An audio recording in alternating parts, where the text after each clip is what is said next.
یکم سپتامبر پرزیدنت جمهوری تاجیکستان پیشوای ملت محترم امامعلی رحمان در شهر تیانجین در جلسه سازمان همکاری شانگهای اشتراک و سخنرانی نمودند.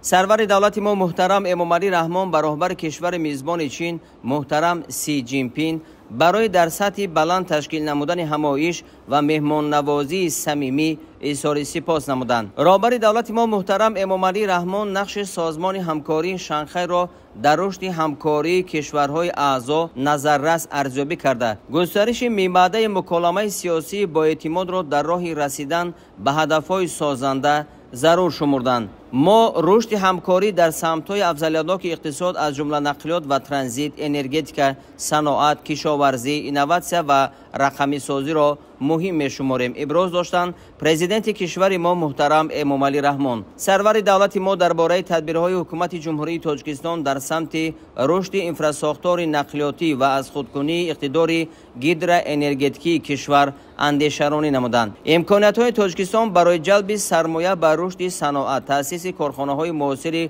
کارکرد ذخیره‌های کندنی‌های فایده‌ناک و بخش اگروصنعتی معرفی کرده شد. رهبر دولت با در نظر داشت امکانات‌های محیط طبیعی تاجیکستان اشتراکداران همایش را به همکاری گسترده در ساحه سیاحی بخصوص سیاحی اکولوژی، کوهنوردی و طبابتی دعوت نمودند. ضمن تحلیل وضع تامین امنیت منطقوی همکاری کشورهای اعضای سازمان در مبارزه مشترک با تروریسم، اکستریمیسم، سپاراتیسم و رادیکالیسم در همه ظهورات آن، اینچنین با تهدیدهای کیبری، گردش غیرقانونی مواد مخدر و دیگر نمودهای فعالیت جنایتکاری فراملی ضرور شمرده شد. تاکید گردید که سازشنامه‌ها اید به تأسیس مرکز ضد مخدراتی سازمان همکاری شانگهای و مرکز اونیورسالی مبارزه با خطرها و تهدیدهای امنیتی کشورهای اعضای سازمان همکاری شانگهای که امروز به امضا رسید، دورنمای نو را برای همکاری دولت‌ها در سمت‌های ذکر شده باز می نماید. پیشوای ملت از رهبران کشورهای اعضای سازمان همکاری شانگهای در رابطه با دستگیری از قرار شورای سران دولت‌های اعضا جهت تأسیس مرکز ضد مخدراتی سازمان در دوشنبه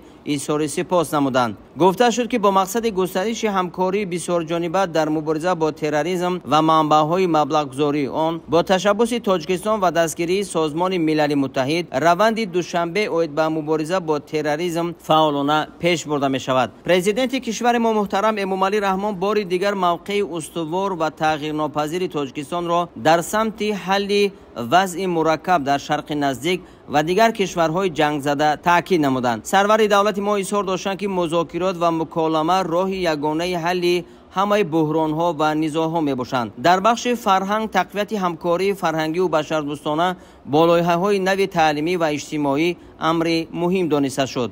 در این ضمن از شریکان دعوت کرده شد که در فورم جوانان کشورهای سازمان همکاری شانگهای که سال آینده در تاجیکستان برگزار می‌گردد اشتراک نمایند. رهبر دولت محترم امامعلی رحمان از تشبث‌های جهانی کشور ما از جمله در سمت حل مشکلات مربوط به آب آشامیدنی و حفظ پریخ‌ها یادآور شده. تاکید نمودند که تاجیکستان زیاده از 20 سال است که مسائل جهانی مربوط به ذخیره‌های آبی، اقلیم و رشد استوار را پیش میبرد. از جمله میدان‌های بین‌المللی روند آب دوشنبه و روند دوشنبه اید به حفظ پریخ‌ها را رشد می‌دهد. پیشبرد تشبث تاجیکستان اید به قبول قطعنامه مخصوص مجمع عمومی سازمان ملل متحد درباره اعلان 10 ساله تحکیم صلح به خاطر نسل‌های آینده ادامه تدبیرهای بشردوستانه کشور ما نامیده شد. پرزیدنت کشور محترم امامعلی رحمان ضرورت همیاری زیچ کشورهای عائله سازمان همکاری شانگهای، سازمان ملل متحد، تشکیلات‌های شریک منطقوی و دیگر جانب‌های منفعت‌دار را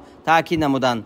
از همراه شدن جمهوری خلقی دموکراتی لائوس به صفت 15مین شریک مکالمه سازمان استقبال کرده شد. در انجام جلسه 15 سند نو همکاری از جمله سازشنامه اید به تأسیس مرکز ضد مخدراتی سازمان همکاری شانگهای در شهر دوشنبه به امضا رسید.